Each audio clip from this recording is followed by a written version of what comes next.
ഇത്തരത്തിലുള്ള രാജ്യത്തെ ബാധിക്കുന്ന അല്ലെങ്കിൽ ദൈനംദിന ജീവിതത്തെ ബാധിക്കുന്ന പല കാര്യങ്ങളും കൃത്യമായ ഒരു ചർച്ചയോ ആസൂത്രണമോ അത് ഏതൊക്കെ തരത്തിലുള്ള ആൾക്കാർക്കാണ് അത് അനുഭവിക്കേണ്ടി വരുന്നത്, ആരെങ്കിലും ഇതിന് ഇരയാക്കപ്പെടുന്നത്, അവരുമായിട്ട് കൂടി ഒരു കൃത്യമായ ഒരു കമ്മ്യൂണിക്കേഷൻ നടക്കുന്നില്ല എന്നുള്ളത് തന്നെയാണ് ഇവിടെ ഒരു പ്രധാനപ്പെട്ട പ്രശ്നമായി ചൂണ്ടിക്കാട്ടുന്നത്. അതുകൊണ്ട് തന്നെയാണ് ഈ നിയമം ദുരുപയോഗം ചെയ്യാനുള്ള സാധ്യത വളരെയേറെ ഉണ്ട് എന്നുള്ളൊരു കാര്യം CPM ഉൾപ്പെടെയുള്ള പാർട്ടികൾ മുന്നോട്ട് വയ്ക്കുന്നത്.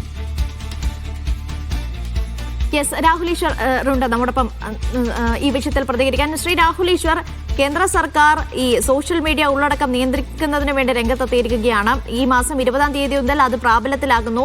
താങ്കൾ സോഷ്യൽ മീഡിയയിലൊക്കെ വളരെ ആക്റ്റീവ് ആയിട്ടുള്ള ഒരാളാണ്. താങ്കൾ എങ്ങനെയാണ് ഈ വിഷയത്തെ നോക്കിക്കാണുന്നത്? അല്ലെങ്കിൽ അഭിപ്രായ സ്വാതന്ത്ര്യത്തിന്മേലുള്ള ഒരു കടന്നുകയറ്റമായി പോകുമോ എന്നൊരു ആശങ്ക താങ്കൾക്കുണ്ടോ?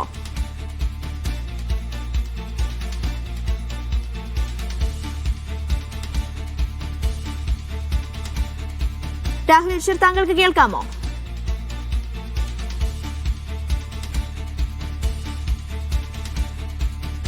യെസ്, ധനസുമോദ വിവരങ്ങളുമായി തുടരുന്നുണ്ട്. ധനസുമോദ 20-ാം തീയതി മുതൽ പ്രാബല്യത്തിലാക്കാൻ പോവുകയാണ്. പ്രതിപക്ഷം ഇതിനോടകം തന്നെ എതിർപ്പ് അറിയിച്ചുകൊണ്ട് രംഗത്തെത്തിയിരിക്കുന്നു. ഇനി ഈ വിഷയത്തിൽ പ്രതിഷേധങ്ങൾ കൂടുതൽ കടുപ്പിക്കാനുള്ള സാധ്യതയുണ്ടോ? 20-ാം തീയതി AI ഇമ്പാക്ട് ഉച്ചകോടി ഡൽഹിയിൽ നടക്കുകയാണ്. സുന്ദർ പിച്ചൈ അടക്കമുള്ള സാമൂഹ്യ മാധ്യമ രംഗത്ത് അല്ലെങ്കിൽ ഇന്റർനെറ്റുമായി ബന്ധപ്പെട്ട പല കോണുകളിൽ നിന്നുള്ള ലോകത്തിന്റെ വിവിധ കോണുകളിൽ നിന്നുള്ള പ്രശസ്തരും അപ്രശസ്തരുമായ നിരവധി ആൾക്കാർ ഡൽഹിയിലെത്തുന്ന ഒരു സമയം കൂടിയാണ്. മാത്രമല്ല പലപ്പോഴും ഈ തരത്തിലുള്ള പ്ലാറ്റ്ഫോമുകൾ ഇന്ത്യയുടെ പരമാധികാരത്തിന്, ഇന്ത്യയുടെ നിയമവ്യവസ്ഥയ്ക്ക് കീഴടങ്ങി കൊടുക്കുന്നില്ല എന്ന തരത്തിലുള്ള ഒരു ആരോപണം വളരെ ശക്തമായിരുന്നു. മാത്രമല്ല കോടതി തന്നെ പലപ്പോഴും ഇതിനകത്ത് ഇടപെട്ട് സംസാരിക്കുകയും ചെയ്യാറുണ്ട്. ഈ തരത്തിലുള്ള പ്ലാറ്റ്ഫോമുകൾ അവർ വീണ്ടും ഇത്തരത്തിലുള്ള ഒരു പ്രോത്സാഹനം നടത്തിക്കൊണ്ടിരുന്നാൽ പല കാര്യങ്ങളും നിയമവ്യവസ്ഥയ്ക്ക് ഉള്ളിൽ നിൽക്കുന്നില്ല എന്നുള്ളത്.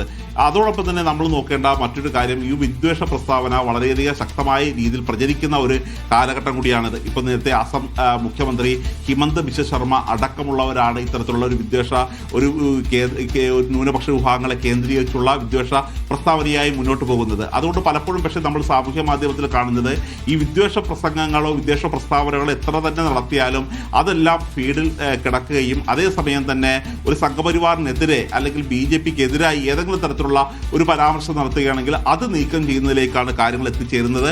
അതുകൊണ്ട് തന്നെയാണ് ഈ നിയമം കൂടുതൽ കടുപ്പിക്കുന്നതോടുകൂടി നിയമം ദുരുപയോഗം ചെയ്യാനുള്ള സാധ്യത കൂടുതലാണ് എന്നുള്ളൊരു കാര്യം തന്നെ ഇപ്പോൾ CPM ചൂണ്ടിക്കാണിക്കുന്നത്. ഈ A റഹീം DYFIയുടെ അഖിലേന്ത്യാ പ്രസിഡന്റ് കൂടിയാണ്. ആ തരത്തിൽ കൂടി നമ്മൾ അദ്ദേഹത്തോട് സംസാരിച്ചിരുന്നു.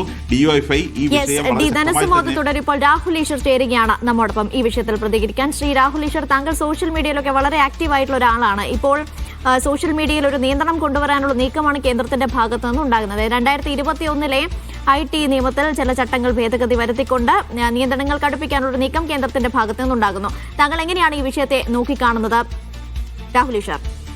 നിയന്ത്രണങ്ങൾ എന്നും നല്ലതാണ്. അത് റെഗുലേഷൻസ് ആകണം, ബാൻ ആകരുത്. 2, നേരത്തെ പറഞ്ഞ പോലെ തന്നെ വിദ്വേഷ പ്രസംഗങ്ങളുടെ വലിയൊരു പ്രശ്നം നമ്മുടെ നാട്ടിലുണ്ട്. ഞാനൊക്കെ തന്നെ സ്ഥിരം ഹിമന്ത ബിശ്വ ശർമ്മയ്ക്കെതിരെ വീഡിയോ ചെയ്യുന്നതാണ്.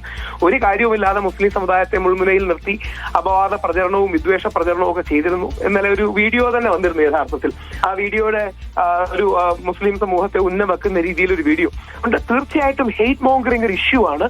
ഈ നിയമങ്ങൾ വരുമ്പോൾ ചെക്സ് ആൻഡ് ബാലൻസസ് ഉണ്ടാകണം. അത് ഏത് പക്ഷത്തിനെതിരെയാണെങ്കിലും ചെക്സ് ആൻഡ് ബാലൻസസ് ഉണ്ടാകണം. ഇമ്മീഡിയറ്റ്ലി കേസെടുത്ത് അറസ്റ്റ് ചെയ്യുന്ന ഒരു രീതി പാടില്ല.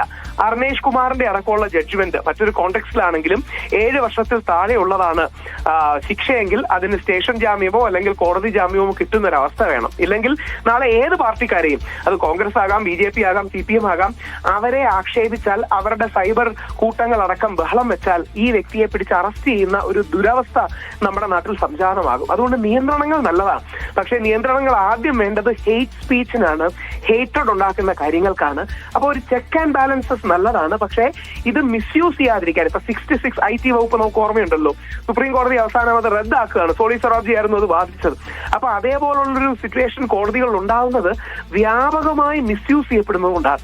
അപ്പൊ മിസ്യൂസ് തടയാൻ വേണ്ടി തീർച്ചയായിട്ടും വേണം. എന്നാൽ റെഗുലേഷൻസ് വേണം താനും. അവിടെയാണ് ഇതൊരു സെൻസിറ്റീവ് ബാലൻസ് ആണ്, ഇതൊരു മധ്യമാർഗമാണ് നമ്മൾ ഇതിൽ പിടിക്കേണ്ടത്. റെഗുലേഷൻസ് വേണോ? ഉറപ്പായിട്ട് വേണം. എന്നാൽ ആ റെഗുലേഷൻസിനെ മിസ്യൂസ് ചെയ്ത് രാഷ്ട്രീയ ലാഭം ഉണ്ടാക്കണോ? തീർച്ചയായും പാടില്ല. ഇപ്പൊ നമ്മുടെ മുഹമ്മദ് സുബൈർ എന്ന ഫാക്ട് ചെക്കർക്കെതിരെയും വ്യാപകമായി മിസ്യൂസ് ചെയ്യാൻ നമ്മൾ കണ്ടിട്ടുണ്ടല്ലോ. ഒരു റീട്വീറ്റ് ചെയ്തു എന്ന് പറഞ്ഞ് അദ്ദേഹത്തെ എത്രയോ ദിവസം മെനക്കെടുത്തിച്ചു. അപ്പോ വളരെ കോഷ്യസ് ആയിട്ട് വേണം മുമ്പോട്ട് പോകാൻ. അത് കോടതികളുടെ ജുഡീഷ്യൽ സ്ക്രൂട്ടണിയും കൂടി മറികടക്കണമെന്നുള്ളതാണ് യഥാർത്ഥത്തിൽ നമ്മൾ ചിന്തിക്കേണ്ടത്. ശ്രീ രാഹുൽ ഈശ്വർ, ഇപ്പൊ നേരത്തെ റഹീം എംപിയുടെ ഒരു പ്രതികരണം ഉണ്ടായിരുന്നു. അതായത് ഏകപക്ഷീയമായി പോകുമോ എന്നൊരു ആശങ്ക അവർക്കുണ്ട്. അതായത് അഭിപ്രായ സ്വാതന്ത്ര്യത്തിന്മേലുള്ള ഒരു കടന്നുകയറ്റമായി ഈ നിയമം മാറാനുള്ള ഒരു സാധ്യതയുണ്ട്. അങ്ങനെ ഒരു ആശങ്ക താങ്കൾക്കുണ്ടോ? അവിടെയാണ് നമ്മൾ അത് വളരെ പ്രധാനമാണ്. അഭിപ്രായ സ്വാതന്ത്ര്യത്തിനെ കടന്ന് ശ്രീ റഹീം എം പി ഞാൻ നിൽക്കുന്നതിന് നേരെ എതിർപക്ഷം നിൽക്കുന്ന ആളാണ്. അദ്ദേഹം ഇടതുപക്ഷക്കാരനാണ്, ഞാൻ വലതുപക്ഷക്കാരനാണ്. പക്ഷെ ശ്രീ റഹീം ഈ പറയുന്ന കാര്യത്തിൽ വലിയൊരു അർത്ഥമുണ്ട്. അതുകൊണ്ട് നമ്മൾ ചെയ്യേണ്ടത് യഥാർത്ഥത്തിൽ പോലീസ് എഫ്ഐആർ ഇട്ടാൽ പോലീസ് ഒരു പ്രിലിമിനറി ഇൻവെസ്റ്റിഗേഷൻ നടത്തുകയും ഇവരെ അറിയിക്കുകയും ചെയ്യണമെന്നുള്ളതാണ്. നേരെ പോയി അറസ്റ്റ് ചെയ്യുക തുടങ്ങിയ കാര്യങ്ങളിലേക്ക് വരരുത്. ഓൾറെഡി നമ്മുടെ 3 വർഷമോ 5 വർഷമോ കിട്ടുന്ന കേസുകൾക്കൊന്നും നേരെ പോലീസിന് അറസ്റ്റ് ചെയ്യാനുള്ള റൈറ്റ് ഇല്ല. നോട്ടീസ് കൊടുക്കണമെന്നുള്ളതാണ്. ഇല്ലെങ്കിൽ യഥാർത്ഥത്തിൽ സംഭവിക്കുക പലപ്പോഴും ഇപ്പൊ നരേന്ദ്രമോദിജി ആണെങ്കിലും നമ്മുടെ സഖാവ് പിണറായി വിജയൻജി ആണെങ്കിലും ഇനി വേറെ കോൺഗ്രസിന്റെ ഏതെങ്കിലും മുഖ്യമന്ത്രി ആണെങ്കിലും ഏതെങ്കിലും രീതിയിൽ വിമർശിച്ചു കഴിഞ്ഞാൽ ഉടനെ അതിന് പിടിച്ച് കേസാക്കുന്ന ഒരു അവസ്ഥയുണ്ടാവും. അപ്പൊ ഇത് മിസ്യൂസ് ചെയ്യാൻ വലിയ ചാൻസ് ഉണ്ട്. അവിടെയാണ് ചെക്സ് ആൻഡ് ബാലൻസസ് വേണ്ടത്. അത് സുപ്രീം കോടതി അടക്കം കൊണ്ടുവരും. ശ്രീ റഹീം എം പിയോട് 99 കാര്യങ്ങളിലും വിയോജിക്കുന്ന വ്യക്തിയാണ് ഞാൻ. പക്ഷെ ഈ കാര്യം അദ്ദേഹം പറഞ്ഞത് വളരെ കറക്റ്റാണ്.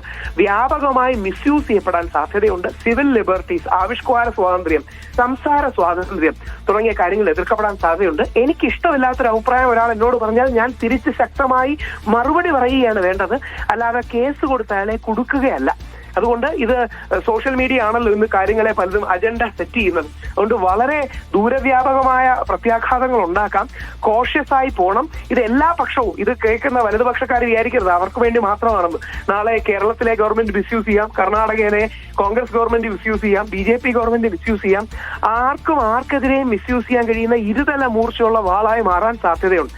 അവിടെയാണ് checks and balances, preliminary investigation, notice തുടങ്ങിയ പ്രോസസ്സ് ഫോളോ ചെയ്യേണ്ടത്. ഏതായാലും നിയന്ത്രണങ്ങൾ നല്ലതാണ്. പക്ഷേ അത് അഭിപ്രായ സ്വാതന്ത്ര്യത്തിന്മേലുള്ള കടന്നുകയറ്റമായി പോകുമോ, ഏകപക്ഷീയമായി പോകുമോ എന്ന ആശങ്കയാണ് അപ്പോഴും അവിടെ നിലനിൽക്കുന്നത്. ശ്രീ രാഹുൽ ഈശ്വറും നേരത്തെ നമ്മൾ കണ്ട റഹീം എംപിയുടെ പ്രതികരണവും അതേ രീതിയിൽ തന്നെയാണോ? ഡി നരസിംഹോദാണ് വാർത്തയുടെ വിവരങ്ങൾ നൽകിയത്.